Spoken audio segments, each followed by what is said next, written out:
I'm the producer of Dragon Ball Sparking Zero. I'm Jun Furutani. Why is now the time for Dragon Ball Budokai to come back? The Budokai Tenkaichi series is quite old now, right? With Budokai Tenkaichi 3 being 17 years old.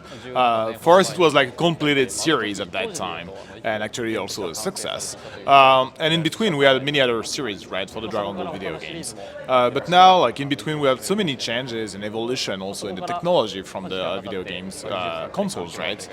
So we thought that this was the right timing now to really like provide a new experience that makes a real difference with the previous series. What did your development team learn from past Dragon Ball Budokai games or even Arc Systems fighters that you applied to Sparkling Zero? So to start first, I mean, of course, this is an old series, and there is a history of it, right? So, for example, like this series for us is like a very good game. I mean, in terms of reference, this game is really like in terms of a high-speed system, like the high-speed battle that you can have in this game. I mean, the series. Also, like the multiplicity of the actions, diversity of the actions that you can have also in the game, the gameplay of this game. So we thought that even the players themselves thought that this series, Budokai Tenkaichi at that time, felt quite unique versus the other fighting games. And this is also what people like indeed in the game was like this Dragon Ball experience, Dragon Ball fighting experience that you could have in the Budokai Tenkaichi series. So for Sparking Zero, this is what first like we wanted to provide to the users to make sure that these players that enjoyed the past games of the series definitely enjoy also this game. So that's the first thing. So when it comes to Dragon Ball Fighters as a reference, I mean, it's quite difficult because they're very different games. Of course, Dragon Ball Fighters will focus more on the competition and the esports scene, actually. While Dragon Ball Sparking, as I said, is really more like about like this Dragon Ball fighting experience that you want to live through the game, even before any competition. So, for example, when it comes to the character balance, more than the character balance, what we're thinking about is like how the characters are faithful to the anime, right? Really want people to feel that their character is just like they are in the anime. And this is the main difference with Dragon Ball Fighters, actually. And I mean this in like a positive way. Like, why Sparking Zero instead of Budokai Tenkaichi 4? So indeed, I mean, it brought a lot of discussion also internally regarding the title name. But first, like, what's interesting to notice is that the game had different names at that time also between Japan and overseas. So overseas, yes, it was known under the name of Budokai Tenkaichi series, and it was actually a quite famous series, right? Even overseas. But today, I mean, it's obvious that now the community and the players they do talk on internet, right? And they will want to talk about the same game to feel part of the same community.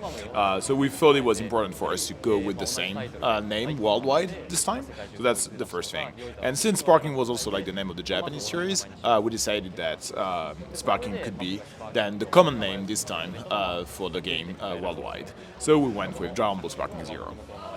So like, Dragon Ball, there's a lot of transformations in Dragon Ball Z, it's SSJ 1, 2, 3, 4, there's fusions, multiple, Broly has multiple transformations. How will you be handling those in Sparking Zero? Are they going to be individual characters, or are they going to be things you activate during a battle? So obviously, like there are a lot of transformation, as you just said. Each of them can be picked up actually in the roster. So at the start of the game, at the start of the match, right? So you can pick up the one you want to start with. But of course, you can also during the battle transform.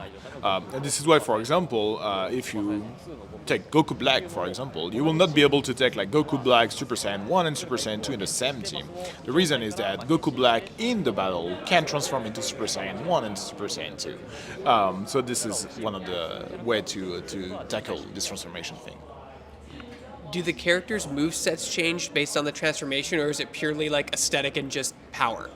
So each transformation, of course, will be quite different. First, in terms of power level, yes, that's true. But also in terms of like the way they move, the movements, of course. But also their special attacks will be dedicated to each of their transformation, just like in the anime. And also, even like when you will be, for example, sending the opponent like far away, and then you want to go with a combo, the number of combos or attacks you can do, depending on the transformation, will differ. Budokai was very cinematic in its execution, its supers, it's you going to different levels like you're getting hit to different like zones in the area. How do you balance that so it's not so long that the players are getting bored and wanting to get back into the fight? So yeah, in terms of like the way we tackled like the different animations and scenes in the game during the battles. So first you will have like the usual like super attacks cinematics, right, where really like the battle would stop and then you will have these cinematics happening. But our goal was really like to build very cool scenes that are faithful to the anime, right, with crazy effects like that reproduce what you will feel when watching the anime. So we believe that the user will enjoy watching these scenes. And on top of that, we have like the usual like more like real-time effects, real-time animations that you have while fighting, right, when the battle doesn't stop, but still that you feel powerful thanks to all these animations that are around you, like the wind effect, like all the distractions effect, and all the superpower, for example, when you're charging your key. That brings, we think, into the immersion of the game. I feel like that's what separates you the biggest from Dragon Ball Fighters, is that Fighters is a very fast-paced game that doesn't have a lot of time to wind up a super move, but in this game you're more of a cinematic experience. You want to see that long wind-up, you want to see that big explosion before you get right back into the fight. Would that be accurate to describe? So indeed, yeah, of course there are some differences with Fighters, but still, I mean, although we said that there are, of course, the super attacks with the cinematics that will, again, stop the battle with impressive cutscenes, we also focused on like having these these second type of attacks that are like the traditional attacks. Even a Kamehameha can be done without stopping the battle itself, stopping the fight itself. So you will see this impressive effect and animation of the Kamehameha, but the battle is still ongoing, and actually it's even like you have the thrill of the battle because the enemy can still reflect your Kamehameha, avoid your Kamehameha, and come to you, right, to keep fighting. So in that sense, we're still keeping like the fast speed in terms of fight in this game. Now, is Bandai Namco planning to support Sparking Zero on an esports level? Like, do you want this game to be competitive, or is it more of a casual, like, cinematic immersion experience? If they want the game to be an Evo, like, for example. So yeah, as we said, like this game is different from Dragon Ball Fighters. As you said as well, like the game is really much more like focused on like the action and again this Dragon Ball experience that we want people to feel.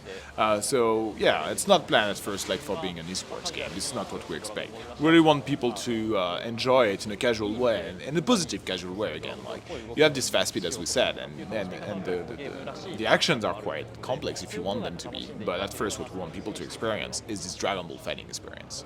I think what's great about the Budokai series, well, in the US there's Budokai series, is that you were able to watch these characters fight each other in a very cinematic way that you would never see in a series. You know, you want to see Krillin fight Vegeta Super Saiyan level 4, you can do that. Do you guys have fun with that at all? Like making that as real as possible so it looks just like the animated show? So yes, of course, in the game, just like through the normal versus game, right? You can pick up the characters you want and leave this kind of like either iconic moments of the series or even like the ones that you just want to make yourself. And this is why also it was very important for us to focus on the number of characters and make sure that we have an unrivaled number of characters in this game versus the other previous games. And this was definitely one of our main challenge. But on top of that, we went even further than that because we included this time the custom battle mode. So this time, like the players themselves will be able to recreate like some scenario, like some small scenes on their own, and they will be able to customize very different things. For example, of course, the characters that you want to have fights against each other, and the discussion that they will have, you know, as an introduction before the fights, and also you will be able even to customize some like kind of events happening during the fights. So let's say, for example, you just have half of your HP left, then suddenly you become sparking mode. That's some things you can also set up on your own, and many other ways to customize these battles. So we really want people to create even more situation than before with all these options and enjoy the game. So there were multiple iterations of characters in the series. Vegeta was a lot shorter at the beginning and now is much taller. Krillin has hair at some point in the series. Will those be cosmetic options or will they be unique fighters?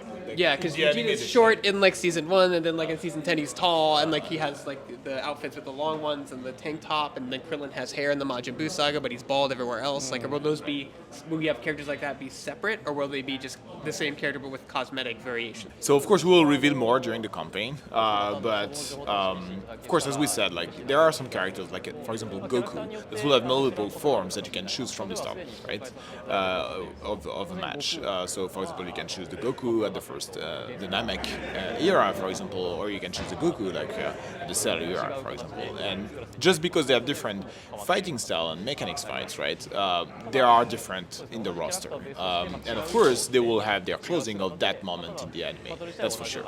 But when it comes to like a character that's with the same kind of fighting system, with the same mechanic systems, this one will not have like a separate roster, but you will be able to customize the character with some additional customization items that will add into the game.